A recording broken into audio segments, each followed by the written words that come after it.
Bismillah. Assalamualaikum warahmatullahi wabarakatuh. Waalaikumsalam warahmatullahi wabarakatuh. Alhamdulillahilladzi at'amana bi ni'matil iman wal islam wal ihsan. Asyhadu an la ilaha illallah wahdahu la syarika lah. Wa asyhadu anna Muhammadan abduhu wa rasuluhu la nabiyya ba'dah.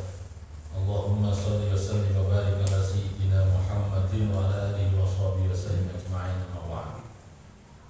Saudara sekalian, Bapak Ibu, jamaah sholat Isya yang berbahagia, alhamdulillah, mari pada kesempatan malam yang berbahagia kali ini kita senantiasa memanjatkan rasa syukur kita kepada Allah Subhanahu wa taala karena atas limpah karunia nikmat anugerahnya, sehingga pada kesempatan malam ini kita dimudahkan olehnya untuk menjalankan sholat Isya dengan berjamaah, dan kita lanjutkan dengan ngaji tafsir, membaca ayat-ayat Allah Ta'ala untuk mempertebal dan memperkuat iman kita padanya. Salawat dan salam semoga Allah limpahkan dan curahkan junjungan kita Nabi Muhammad sallallahu alaihi wasallam serta para keluarga, para sahabat dan para pengikut yang setia hingga yaumul qiyamah.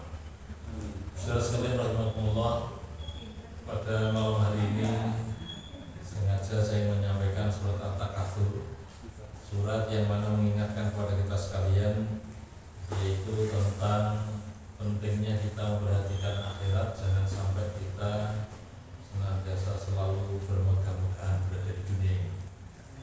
Kenapa ini perlu kita bahas, saudara sekalian? Sekaligus ini menjadi introspeksi diri kita sekalian, bahwa kita ini sudah berada di penghujung tahun 2022. Jadi artinya kita sebentar lagi akan meninggalkan tahun ini dan akan memasuki tahun 2023. Ya, dimana kalau kita perhatikan dari sisi hitungan tahun sebenarnya adalah tambah itu tahun kita, umurnya maksudnya. Yang dulu kita umurnya 50, ketika sudah naik ke 2023 berarti tambah jadi 51. Ya, kalau dulu 57, sekarang jadi 58. Jadi artinya adalah tambah, Pak, ya, umur kita ini itu sebenarnya hakikatnya bukan berarti tambah umurnya, tapi apa? Berkurang jatah hidup kita di dunia, berkurang jatah kita untuk bertobat, tobatan nasuha di hadapan Allah Subhanahu wa taala. Oleh karena itu, dengan kesempatan yang Allah berikan kepada kita sekalian, di mana kita masih diberi kesempatan untuk menghirup udara yang segar di buminya, ya, kita masih diberi kesempatan untuk senantiasa menikmati kenikmatan dunia ini, kita gunakan, kita manfaatkan betul. Jangan sampai kita ini keblinger, ya, jangan sampai kita ini salah langkah, ya, kemudian dengan salah langkah itu malah menjerumuskan diri kita menuju kepada jurang api neraka. Kita nggak mau begitu, kita nggak kepingin seperti itu, saudara sekalian. Sehingga disinilah pentingnya ayat ini kita bahas. Yang jelas ternyata dalam syariat Islam, bahkan Allah Subhanahu wa taala mempertegas dalam sebuah ayat, kita ini ternyata diminta olehnya untuk mempersiapkan diri menuju kepada tahun-tahun ke depan yang lebih baik. Ya, bahkan di dalam surat Al-Hasr itu dikatakan a'udzubillahi minasyaitonir rajim. Bismillahirrahmanirrahim. Ya ayyuhalladzina amanu taqullaha wal tanzur nafsum ma qaddamat lighad. Ayat. Jadi wahai orang yang beriman, bertakwalah kalian kepada Allah Subhanahu wa taala, dan hendaklah setiap diri pribadi manusia di antara kita semua ini adalah memperhatikan apa yang telah dilakukan untuk menyongsong bagaimana tahun ke depannya. Dan ini syariat, saudara, ya, ada di dalam surat Al-Hasr ayat 18. Jadi kita orang beriman diperintahkan olehnya untuk bertakwa kepada Allah, dan kemudian disuruh untuk memperhatikan, melihat, menyaksikan, mengevaluasi, muhasabah terhadap diri sendiri, apa yang telah dilakukan untuk menyongsong persiapan daripada hari yang lebih ke depannya. Walaupun kata-kata ligot, jadi kata-kata waltan dur nafsum ma qaddamat ligot, tidak ada kata ligot, itu diartikan adalah akhirat, yaitu bagaimana kita siapkan hidup di dunia ini untuk menyongsong akhirat. Tapi kita boleh memaknai dengan makna yang dekat, yaitu dunia. Artinya apa? Kita boleh memaknai dengan kalimat yang sederhana, wahai orang beriman, hendaklah engkau bertakwa kepada Allah Subhanahu wa taala, dan setiap diri pribadi manusia itu mempersiapkan untuk tahun yang akan datang, memperhatikan apa yang telah lalu ya, dalam rangka untuk menyongsong tahun yang akan datang. Nah, dari ayat ini sudah sekali Allah, maka kita perlu mengevaluasi diri kita, perlu introspeksi diri, kita perlu muhasabah. Apakah di tahun-tahun sebelumnya atau istilahnya tahun sekarang yaitu 2022 kita ini sudah memenuhi atau sudah menjalankan kenapa kita ini diciptakan oleh Allah di muka bumi atau belum? Artinya begini, Allah menciptakan diri kita dari manusia ini kan tidak hanya sekedar kita suruh hidup tanpa ada aturan. Kita ini diciptakan oleh Allah di muka bumi ini tidak hanya sekedar suruh berfoya-foya atau bahkan tanpa ada aturan yang sangat merendah. Akan tetapi saudara sekalian, ada sebuah misi kehidupan di dunia ini. Bagaimana kita di dunia adalah wa ma khalaqtul jinna wal insa illa liya'budun, ya, tidaklah aku diciptakan yang namanya manusia dan jin kecuali manusia dan jin itu adalah beribadah kepadaku. Jadi artinya Allah ciptakan diri kita di dunia ini untuk apa?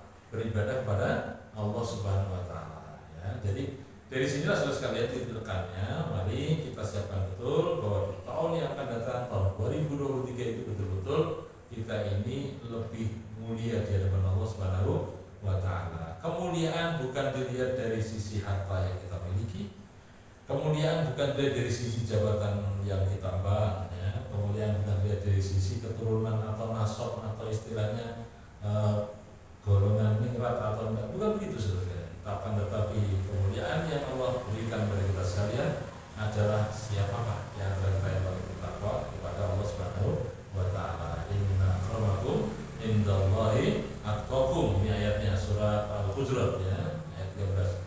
Ya ayyuhan nas inna khalaqnakum min dzakari wa untha wa ja'alnakum syu'uban wa qabaila lita'arafu inna akramakum indallahi atqakum. Sudah kita bahas ayat ini, ya, yaitu bahwa kita diciptakan oleh Allah dengan bersuku-suku, berbangsa, bahasa yang berbeda-beda, ya, diciptakan laki dan perempuan untuk saling mengenal, dan kemudian inna akramakum indallahi atqakum. Sungguhnya yang paling bertakwa di antara kalian adalah sungguhnya orang yang paling mulia di sisi Allah Ta'ala adalah orang yang paling bertakwa di antara kalian di sisi Allah Subhanahu wa Ta'ala.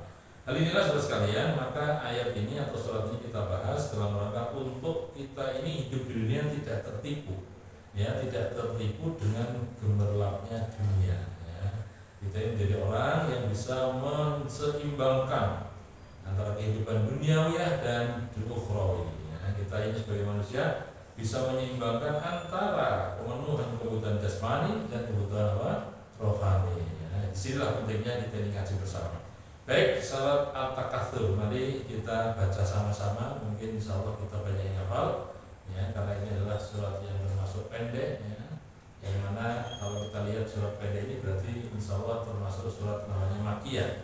Walaupun diperdebatkan ada yang mengatakan Madaniyah, tapi mayoritas ulama mengatakan ini adalah ayat atau surat yang disebut dengan kelompok Makkiyah, di mana saat ini turun ayat yaitu Kanjeng Rasul sudah masih berada di kota Mekah, ya, belum berada di kota Madinah. Mari kita baca, bahasa yang hormati, sama-sama aja, ya, ta'aluk dulu. A'udzu billahi minasy syaithanir rajim. Bismillahirrahmanirrahim. Alhaakumut takatsur hatta zurtumul maqabir.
Yasin. Berapa huruf itu Pak?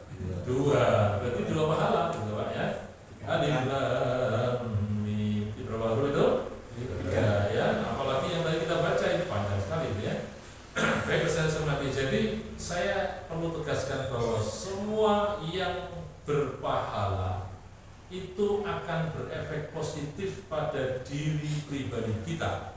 Bahkan saya bisa mengatakan jasmani maupun rohani, karena Quran adalah sebagai sifat.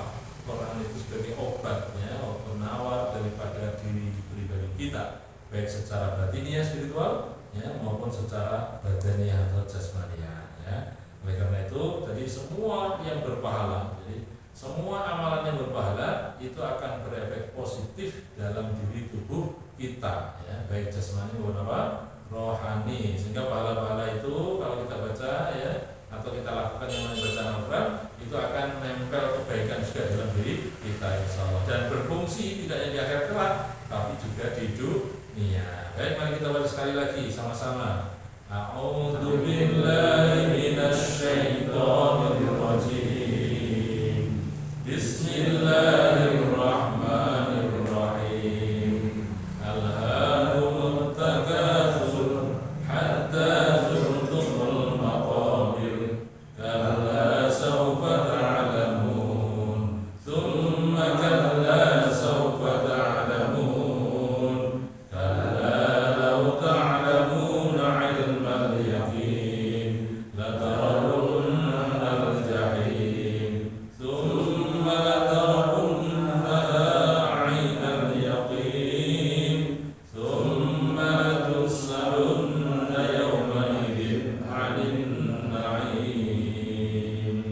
Berarti bahasa yang saya hormati, inilah ternyata nikmatnya kita baca Al-Quran ya. Quran itu ternyata baca tata satu aturannya, tajwidnya, makhrajul hurufnya, bagaimana tata cara keluar huruf ya. Kalau dari segi lagu tadi kadang-kadang kalau nggak hati-hati dipanjangkan padahal pendek, misalnya Alhamdulillah takatsur, kan salah itu.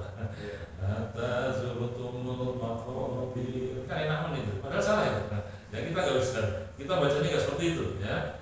Jadi kenapa Pak ini saya tekankan, suatu ketika saya makmum itu imamnya bacanya seperti itu Pak ya, saya makmumnya pada, tapi alhamdulillah sudah diganti imamnya ketika sholat di masjid Undip, di masjid kampus besar pada baru-barunya masjid saat itu. Ini pada imam ngambilnya tapi imam dari daerah itu. Saya lihat pas ayat ini dibaca, wah ini ada yang nggak pas itu. Saya sampaikan kepada yang jaga itu, wah ini imamnya nggak pas bacanya ya. Jadi artinya kalau kita mengalahkan huruf-huruf dan tajwidnya daripada lagunya, artinya menomorsatukan lagu, itu bahaya. Jadi lagu itu harus mengikuti tata cara makharijul huruf dan tajwidnya. Makanya Bapak Ibu ketika kita mendengarkan tilawah ya, Quran yang dilakukan, yang merdu itu tetap penilaian yang paling tinggi bukan dari sisi enaknya lagu dengar, tapi yang nilainya tinggi adalah makhraj huruf dan tajwidnya ya. Karena kalau dari sisi lagu enak sekali Pak ya. Enak sekali artinya dipanjangkan karena paling akhir kan itu. Jadi artinya ini adalah perlu kita perhatikan. Baik, hadirin rahimakumullah, At-Takatsur. Surat ini dikenal dengan kalim surat At-Takatsur, artinya bermegah-megahan. Tapi juga ada yang mengatakan adalah surat Al-Hakumut ya. Kalau kita dulu kecil kan ngapalin surat-surat pendek ini kan sesuai dengan awalannya loh. Ketika kita baca atau ngapalkan Al-Ikhlas itu ya, itu suratnya apa? Surat Qul gitu saya. Padahal aslinya apa? Al-Ikhlas gitu kan. Nah, tapi memang boleh dikatakan begitu. Makanya Al-Hakumut Takatsur ini sebenarnya adalah At-Takatsur suratnya, tapi dikenal dengan surat Al-Hakumut gitu kan. Sama misalnya surat apa namanya? An-Nas gitu kan. An-Nas itu ya Qul a'udzu birabbin nas kan, itu kenalnya ya Qul a'udzu birabbin nas. Jadi memang awalan saja ya. Kemudian surat Al-Fil kita mengenalnya apa? Al-Fil apa? Alam Taro gitu ya. Masa kecil itu bareng-bareng ya kita ngapalkan surat Alam Taro itu betul ya. Tapi surat Al-Fil itu kita nggak tahu, bingung apa ini, padahal itu ya Alam Taro itu. Baik, jadi nama surat ini memang ada yang mengatakan At-Takatsur, tapi ada yang mengatakan Al-Hakumut, boleh ya, boleh bersama. Baik, kalau kita perhatikan maknanya adalah Al-Hakumut Takatsur. Al-Hakumut itu artinya telah melalaikan ya, telah menyibukkan diri kalian itu at-takatsur, yaitu yang disebut dengan sifat bermegah-megahan.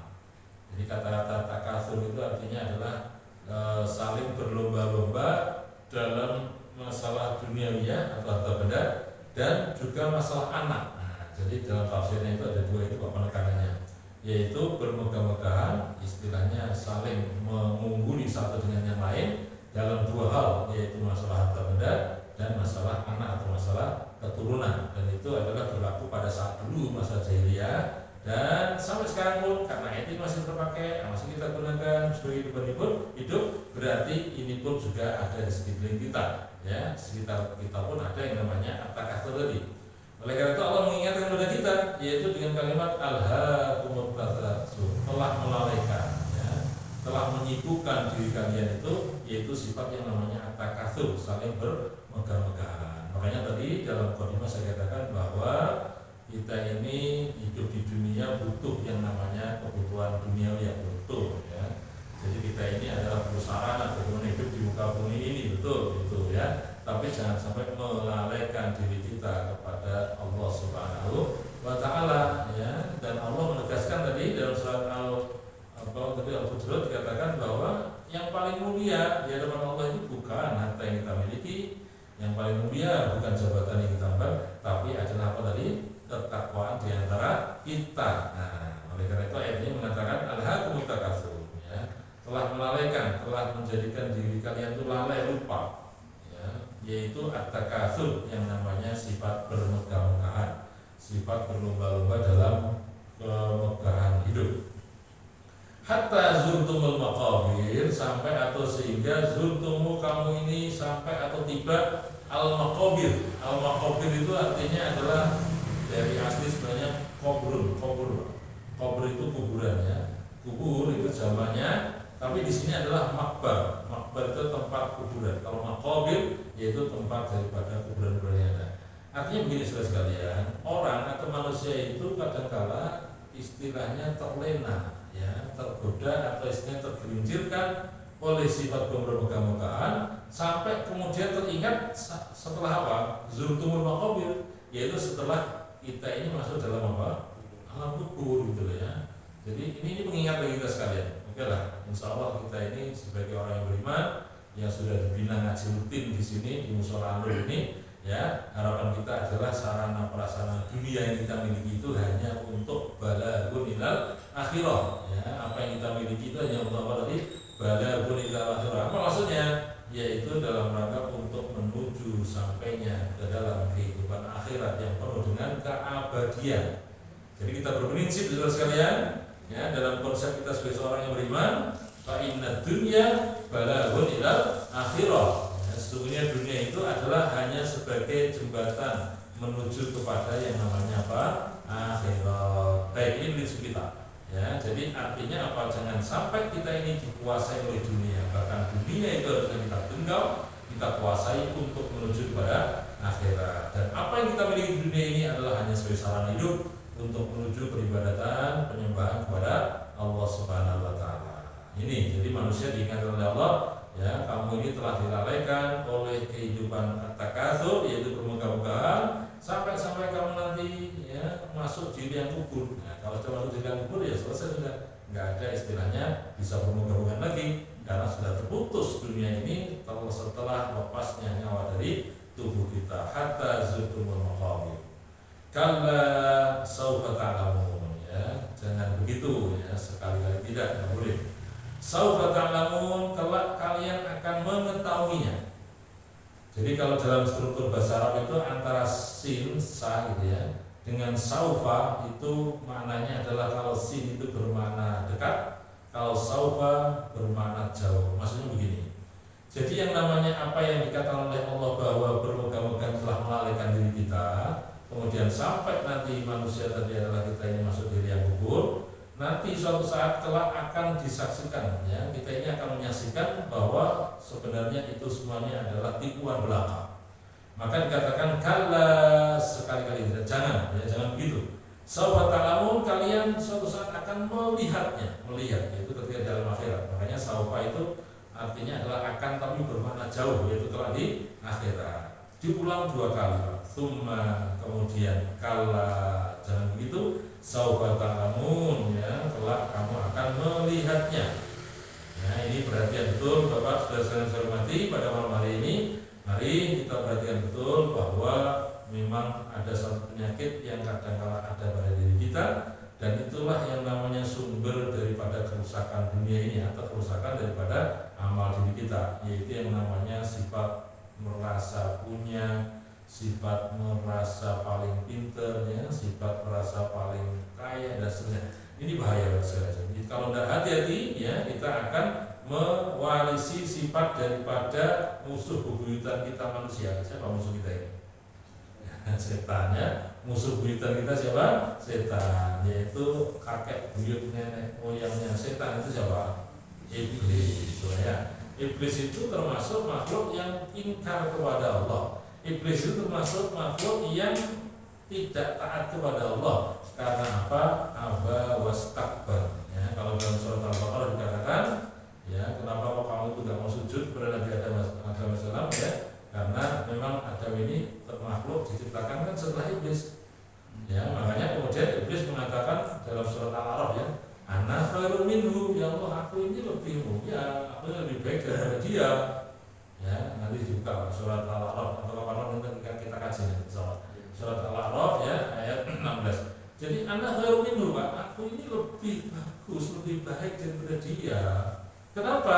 Khalaqtahu min tin wa khalaqtani min nar, ya, karena engkau itu adalah menciptakan dia dari tin, dari tanah, sedangkan aku diciptakan dari api. Loh, ini Pak, kesombongan siapa namanya tadi? Iblis. Jadi kalau diri kita manusia kok tergelincir pada sifat ini, nah berarti jadi anak keturunan siapa? Iblis, Pak, ya, harus hati-hati. Dan itu tidak hanya penyakit pada diri orang-orang biasa, bahkan para akademisi, diri kita ini orang yang berilmu, bahkan seperti saya ini orang yang pintar ngomong begini, itu bahaya Pak. Ada penyakit namanya rumongso pinter, betul tidak Pak? Padahal orang yang istilahnya sifat seperti itu berarti ada sifat al-kibr, sifat sombong, dan itu sangat hati-hati betul. Ya, kita ini harus menghindari sifat itu. Merasa paling pintar, merasa paling kaya, merasa paling dibutuhkan, ya, merasa paling dekat dengan Allah, merasa pokoknya kalau merasa paling itu berarti itu adalah ada unsur sifat yang dimiliki oleh siapa? Iblis. Jadi iblis sekali lagi itu adalah yang pertama kali istilahnya ada pengingkaran kepada Allah, dan dalam surat Al-Baqarah dikatakan aba wastakbar, ya, wa kana minal kafirin. Jadi iblis itu enggan, aba, ya, wastakbar dan sombong. Makanya minal kafirin, iblis termasuk daripada makhluk yang ingkar, yang kafir kepada Allah Subhanahu wa taala. Nah, ayat ini Saudara sekalian itu mengingatkan kepada kita ini kenapa tidak boleh melakukan amalan bermegah-megah di dunia ini, ya. Kalla sawfa ta'lamun, jangan begitu, pokoknya kamu jangan bermegah-megah. Ya, suatu saat kamu akan melihat. Ya, summa kalla saya sawfa ta'lamun. Kau ingat kelak ya. Jangan begitu, kamu nanti akan melihat. Ya, akan melihat apa? Kalla law ta'lamuna ilmal yaqin. Ya, sekali-kali tidak, ya, jangan begitu. Bahwa law ta'lamuna, kalau seandainya kamu nanti melihat, menyaksikannya, yaitu ilmal yaqin, dengan pengetahuan yang yakin. Jadi Bapak Saudara yang saya hormati, oleh para ulama dalam hal masalah pengetahuan, keilmuan, itu ada beberapa tingkatan, ya. Tingkatan yang pertama tadi dikatakan disebut dengan ilmu yakin, ilmu yang dipenuhi keyakinan. Ya, ilmu yakin itu sifatnya masih sifatnya pendengaran, mungkin masa informasi yang awal. Nah, kalau sudah informasi awal ini diterima oleh kita, nah itu namanya ilmu yakin, ya. Maka kemudian kita bisa melihat, kita bisa menyaksikan, kita bisa melihat dengan mata kepala kita ini. Maka tingkatannya sudah berubah menjadi ainul yakin. Ya, kalau tadi apa tadi? Ilmu yakin, terus tingkatan lebih tinggi apa? Ainul yakin. Itu yang kedua. Nah, kalau sudah kita yakin secara penglihatan, maka yang paling tinggi lagi adalah yang disebut dengan hakul yakin. Hakul yakin itu artinya apa? Benar-benar yakin. Sudah dilalui yang namanya pendengaran, ya, kemudian dilalui juga dengan penglihatan, akhirnya pun yakin, hakul yakin. Ya, hakul yakin. Hadirin rahimakumullah, maka ini mengatakan bahwa kalla law ta'lamuna ilmal yakin, ya. sekali-kali tidak, ya, bukan jangan begitu. Lau ta'lamuna, kalau engkau tahu menyaksikan ilmu yakin, yaitu dengan pengetahuan yang yakin, betul, ilmu yakin. La tarawunnal jahim, ya, maka sungguh kamu akan melihat, menyaksikan, yaitu yang namanya al-jahim, neraka jahim. Saudara-saudara rahimakumullah, Bapak Ibu yang berbahagia, jadi yang neraka itu kan tingkatannya banyak, ya. Salah satunya adalah yang namanya neraka jahim. Jadi orang yang berpegang-pegang tadi itu kalau kita nggak hati-hati, ya, akan terjerumus dalam neraka jahim. Ini disaksikan atau istilahnya la tarawunna, kalian akan menyaksikan, akan melihat, yaitu al-jahim, yang dimaksud dengan neraka jahim, ya. Diancam oleh Allah sebenarnya orang yang berpegang-pegang di dunia ini, yaitu akan masuk di neraka namanya neraka jahim, ya. Summa la tarawunna 'ainal yaqin, ya. Summa kemudian la tarawunnaha, sungguh kamu akan melihat, yaitu yang namanya neraka jahim dengan ainal yakin, yaitu dengan pengetahuan yang sifatnya ainul yakin, yaitu dengan mata kepala kita, dengan penglihatan. Jadi kalau tadi adalah ilmu yakin, kalau sekarang adalah ainul yakin, dengan pengetahuan yang sifatnya penglihatan, menyaksikan langsung. Ya, telah akan melihatkan semuanya yang namanya neraka jahim tadi. Summa latus alunna yauma idzin anin naim, ya. Summa kemudian latus alunna, kamu akan ditanya yauma idzin pada hari itu anin naim, yaitu dari nikmat-nikmat yang Allah berikan kepada diri kita. Hadirin rahimakumullah, ini merupakan suatu pengingat bagi kita sekalian bahwa ternyata betul-betul Allah menyayangi diri kita. Sampai ayat ini turun, yaitu dalam rangka untuk supaya kita tidak kebingungan hidup di muka bumi ini. Hadirin rahimakumullah, jadi yang namanya kenikmatan di dunia itu nanti akan ditanya kelak di akhirat. Artinya misalnya kita sekarang mendapatkan harta yang ada, kita mendapatkan sebuah kenikmatan fasilitas hidup yang ada, ya. Itu pertanyaannya adalah dari mana engkau dapatkan, dan kemudian engkau akan memberikan kemana itu nikmat yang ada. Engkau telah diberi nikmat sehat, ya. Engkau telah diberi nikmat yang namanya bisa berjalan kemana, kesana kemari. Engkau gunakan untuk apa nikmat seperti itu? Akan ditanya oleh Allah Subhanahu Wa Taala. Ya, makanya jangan sampai lupa, apapun dalam keadaan bagaimanapun, ya, kita ini bagaimana hidup niatnya adalah beribadah kepada siapa? Allah Subhanahu Wa Taala. Karena misi diciptakannya manusia di muka bumi itu Allah. Kenapa Allah memerintahkan kita untuk beribadah ini? Ya? Karena Allah berfirman apa dalam surat Al-Dariyat itu? Wa ma khalaqtul jinna wal insa illa liya'budun. Ya, alhamdulillah Pak, ini manfaat ngaji ini seperti ini Pak. Ayat-ayat yang familiar, ayat-ayat yang sangat mafhum, sangat terkenal, masyhur, itu ternyata kan kita semuanya hafal. Itu dari pegangan hidup kita. Ya, jadi tadi yang saya baca namanya surat Al-Dariyat ayat berapa tadi? 56. Ya, wa ma khalaqtul jinna wal insa illa liya'budun. Tidaklah aku ciptakan manusia dan jin, ya, kecuali mereka yang namanya manusia jin itu beribadah kepadaku, yaitu kepada Allah Subhanahu Wa Ta'ala. Nah, oleh karena itu tugas kita di muka bumi ini untuk beribadah padanya. Makanya bagaimana dalam seluruh aspek kehidupan kita ini, entah itu tutur kata kita, perbuatan kita, apa tingkah laku kita, ayo mari kita bekali niat dalam rangka bahwa beribadah kepada Allah Subhanahu Wa Ta'ala. Nah, kalau sudah seperti itu, ya, kita tahu bahwa nanti kelak di akhirat itu, atau istilahnya setelah kita jadi mayit atau mati, itu disampaikan oleh baginda Rasul dengan kalimat yaitu yattabi'ul mayyit salah satu. Jadi artinya mayit itu akan diikuti oleh 3 hal. Fayarji'u usnani wa yabqa ma'ahu wahid. Ya, akan kembali yang 2, tapi wa yabqa ma'ahu wahid, yang akan tinggal itu hanya 1. Jadi kita itu kalau nanti manusia sudah jadi mayit, sudah meninggal dunia, itu akan disertai yang namanya 3 hal. Yang kedua itu balik, ya, ke rumah masing-masing, ya. Sementara yang satunya adalah ikut si mayit tadi. Nah, yattabi'uhu alahu wa maluhu wa amaluhu. Ya, jadi yang namanya apa? Yang kembali, yang wa yattabi'u, ya, kembali, dia akan diikuti oleh keluarganya, hartanya dan amalnya. Jadi keluarga dan hartanya itu akan kembali. Fayarji'u aluhu wa maluhu. Jadi yang namanya harta, keluarganya itu akan kembali. Tapi kalau amaluhu yaitu yabqa, wa yabqa amaluhu, artinya apa? Yaitu amalnya senantiasa menemani dirinya kelak di alam barzah, alam kubur. Inilah hadirin rahimakumullah. Jadi mayat itu disertai 3 di saat menuju kuburannya, tapi yang kedua itu balik lagi ke rumah, ya. itu namanya keluarganya, kemudian yang namanya malnya, hartanya. Sementara yang namanya amal ibadahnya itulah yang akan menyertainya di kuburannya, yang akan menjaga dirinya dari siksa kubur. Ingat hadirin Allah, kita orang beriman harus yakin, percaya betul bahwa yang namanya dunia ini adalah sementara.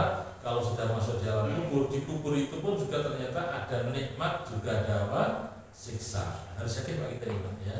Terus jangan sampai kita katakan ini kok meramal masa depan, enggak meramal, ini ada keterangan hadisnya gitu kan, tentang bagaimana nikmat kubur dan siksa kubur. Kita harus beriman, meyakini itu.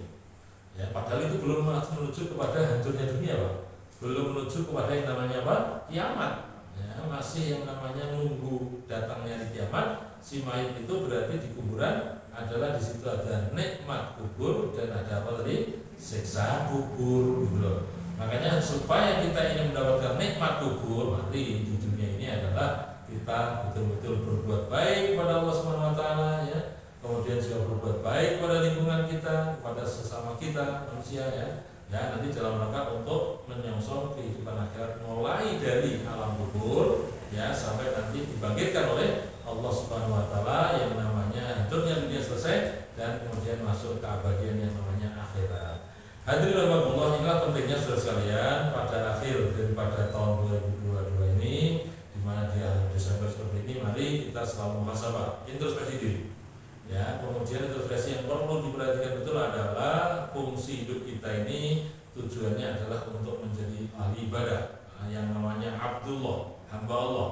Ya, jadi artinya berarti mari orientasi hidup kita ini betul-betul untuk beribadah kepada Allah Subhanahu wa taala sebagaimana yang diikrarkan di saat kita setelah takbiratul ihram kemudian baca doa kita di sana dikatakan apa? Inna sholati wa nusuki wa mahyaya wa mamati lillahi rabbil alamin. Itu ikrar Bapak. Ikrar kita perbarui terus. Ya, di hadapan Allah Subhanahu wa taala, ya Allah, inna sholati, sesungguhnya salatku. Ya, kemudian manusuki dan ibadahku ya Allah, wa mahyaya dan hidupku ya Allah, wa mamati dan matiku ya Allah, lillahi rabbil alamin. Milikmu ya Allah, Engkau adalah Tuhan semesta alam, Engkau adalah Tuhan seluruh sekalian alam yang ada di dunia semesta ini. Baik, jadi ini komitmen kita Pak ya, komitmen kita bahwa sholat kita, ya, ibadah kita, bahkan hidup kita, mati kita pun Pak ya, kembali kepada milik siapa? Allah Subhanahu wa taala. Nah, kalau seperti itu, maka kemudian di dalam sholat kita lihat bacaan Fatihah kita nikmati di saat kita baca Al-Fatihah. Ya, kita baca kemudian surat-surat pendek yang kita baca gitu ya. Nah, terus menerus kita nikmati sholat supaya apa? Yaitu misi diciptakannya manusia, yaitu untuk beribadah kepada Allah Subhanahu wa taala tidak kita lupakan. Kita tetap membawa ini tugas sebagai seorang hamba Allah. Yang namanya hamba Allah itu berarti beribadah kepada Allah Subhanahu wa taala ya. Ya, oleh karena itu kita jangan sampai melenceng ya, jauh daripada Allah ya, dengan cara apa? Yaitu bagaimana kita selalu takarrub mendekatkan diri kepadanya. Nah, kemudian ada lagi tugas yang tadi saya katakan adalah sebagai khalifatullah. Kalau sebagai hamba Allah itu artinya adalah kita beribadah hanya kepada Allah, mintanya kepada Allah. Ya, kalau kita ingin memasrahkan hidup kita hanya kepada Allah, memasrahkan persoalan yang ada itu kepada siapa? Allah Subhanahu wa taala. Nanti Allah akan selalu bimbing buat sekalian, hormati. Jadi jangan sampai kita kemudian sombong dengan otak akal pikiran kita bisa menyelesaikan masalah dengan otak akal pikiran saja. Enggak bisa begitu. Kita ini harusnya orang beriman, ya, harus kita libatkan itu Allah untuk menyertai menyelesaikan masalah hidup kita. Ya, itulah yang namanya ibadah. Jadi ibadah itu, ingat, ibadah tidak hanya sholat sebenarnya ya. Ibadah itu tadi itu ketika kita punya persoalan hidup kemudian kita sampaikan kepada Tuhan kita Allah Subhanahu wa taala, kita gantungkan kepadanya, kita tawakalkan kepadanya. Nah, itu juga termasuk apa? Ibadah. Karena itu di dalam hati kan, keyakinan dalam hati. Jadi termasuk ibadah. Ya, jadi sangat sederhana bagaimana makna ibadah itu. Jadi baik berupa masih kerentek hati, terutama keimanan dalam hati, kemudian berupa ucapan kita atau bahkan perbuatan kita, itu bisa kita maknai beribadah kepada Allah Subhanahu wa taala ya, sehingga apapun tugas yang Allah berikan kepada kita, jadi utamanya adalah beribadah kepada Allah. Ini penting sekali ya, sebagai kewajiban kita sebagai seorang yang namanya makhluk disebut dengan manusia. Nah, kemudian sudah sekalian yang kedua adalah khalifatullah. Jadi kita ini setelah Allah adalah sebagai apa tadi? Khalifah. Ya, mari kita ingat bagaimana Allah saat menciptakan Nabi Adam alaihissalam, Allah Subhanahu wa taala berfirman, "Wa idz qala rabbuka lil malaikati inni ja'ilun fil ardi khalifah." Ya, sungguhnya saat itu Allah ketika berfirman di hadapan para malaikat, ya, kemudian mengatakan inni ja'ilun fil ardi khalifah.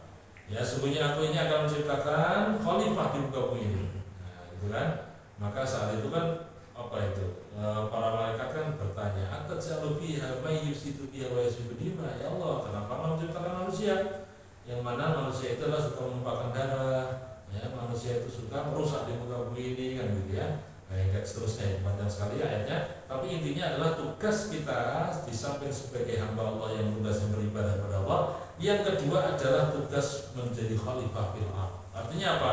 Menjadi wakilnya Allah untuk mengelola bumi ini sesuai dengan kehendaknya. Jadi saya tegaskan Bapak Saudara-saudara, kita manusia adalah tugasnya sebagai khalifah Allah, sebagai pemimpin yang ditugasi oleh Allah di muka bumi ini mengatur untuk memakmurkan bumi sesuai dengan kehendaknya. Makanya di antara kita mungkin ahli dalam bidang apa? Lingkungan misalnya, kuasai betul itu ilmu itu dalam rangka untuk melestarikan alam ini, bumi ini, gitu kan. Mungkin di antara kita juga menguasai dalam bidang teknik, baik sipil maupun listrik dan seterusnya. Ilmu itu kita pakai, kita gunakan dalam rangka untuk membangun yang namanya bangunan gedung yang ada, tetap mempertimbangkan kelestarian lingkungan yang ada, kan gitu ya. Jangan sampai bangunan megah begitu ada di sekitar kita, tapi suasana alam malah tambah nyaman. Itu berarti kurang pertimbangan di antara kita manusia. Jadi intinya adalah tugas kita sebagai manusia itu khalifah fil ardh, yaitu mengatur, memakmurkan bumi dengan sebaik mungkin sesuai dengan kehendak siapa tadi? Allah Subhanahu wa taala. Kembali kepada surat At-Takasur ini ya Allah. Jadi surat ini adalah mengingatkan kepada kita sekalian larangan, yaitu yang namanya bermegah-megahan, karena itu akan melalaikan diri kita, dari kehendak Allah Subhanahu wa taala. Ya, walaupun sudah diingatkan hatta zurtumul maqabir, sampai kemudian kita ini malah justru ingatnya setelah mau masuk kubur juga. Nah, itu sangat bahaya sekali ya. Kita harus ingat betul hadirin Allah, mumpung kita masih diberi kesempatan. Sekali lagi, kita ini nanti meninggalkan 2022 akan masuk 2023. Ayolah, mari kita harus semangat lagi dalam rangka untuk beramal soleh, beribadah, ya, takarub kepada Allah Subhanahu wa taala, dan introspeksi diri, muhasabah diri. Ya, sudahkah kita menjadi orang yang selalu ingin dekat dengan Allah atau belum? Ya, sudah menjalankan perintahnya Allah atau belum? Kan gitu ya. Sudah berbuat baik dengan keluarga atau belum? Ya, sudah berbakti kepada orang tua atau belum? Nah, kita koreksi terus, kita evaluasi terus. Kita ini harus tugasnya begitu. Maka kalau sudah tahu betul ternyata kita masih ada kekurangan di tahun ini, di tahun 2022, ayo kita perbaiki. Semoga di tahun yang akan datang betul-betul Allah Subhanahu wa taala mudahkan bagi diri kita untuk mendekatkan diri kepada Allah Subhanahu wa taala. Hadirin rahimakumullah, saya kira itu yang dapat kami sampaikan. Memang tidak banyak ya, sedikit, saya kira cukup surat At-Takasur ini menjadi pengingat bagi kita sekalian. Semoga kita tidak tergelincir ya di dalam jurang api neraka, dan kita kepingin selalu dekat dengan Allah Subhanahu wa taala. Demikian yang dapat kami sampaikan. Jelaskan oleh Allah. Kurang lebihnya minta maaf. Kalau ada pertanyaan nanti setelah ini. Hidayah.